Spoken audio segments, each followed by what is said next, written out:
اور میں ان لبرل خواتین سے کہتا ہوں اگر میری تقریریں آپ کی سمجھ میں نہیں آتی کہ مولوی تو تھوڑے سے ٹریک سے ہٹے ہوئے ہوتے ہیں، کوئی بات نہیں، تھوڑی سی جوانی اپنی ڈھلکنے دو، پھر دیکھو آپ کے ساتھ ہوتا کیا ہے. یہ آپ کا باس اور آپ کے جو امپلائیز اور کلیگ ہیں یہ کیسے کھیلیں گے آپ کے ساتھ. تھوڑی سی جوانی ڈھلکنے دو آپ، پھر دیکھو آپ کے ساتھ فطرت انتقام کیسے لیتی ہے. آپ نے فطرت سے بغاوت کی ہے نا، آپ ذرا اپنی جوانی ڈھلکے گی پھر دیکھو، پھر کوئی آپ کو لفٹ بولو نہیں کرائے. جاؤ اولڈ ہوم میں، جا اولڈ ہاؤسز جو بنے ہوئے ہیں نا ان میں وہی بڈھیاں ہیں جو جوانی میں ڈانسر تھیں، جوانی میں لبرل تھیں.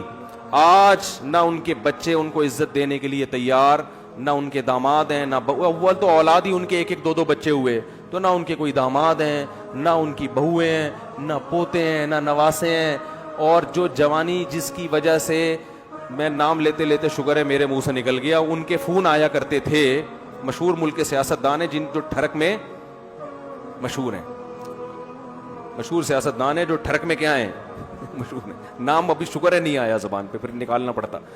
تو ابھی ان کے فون آ رہے ہیں آپ کے پاس، ہر شخص فری ہونے کی کوشش کر رہا ہے. ذرا چہرے پہ تھوڑی سی لائنیں تو آنے دو، پلاسٹک سرجری سے وہ لائنیں ختم ہو جائیں گی لیکن پتہ چلے گا کہ یہ سچی مچی کا حسن بولو نہیں ہے، یہ پلاسٹک سرجری ہے. کب تک چھپو گے پیڑوں کی آڑ میں، کبھی تو ملو گے لنڈا بازار میں.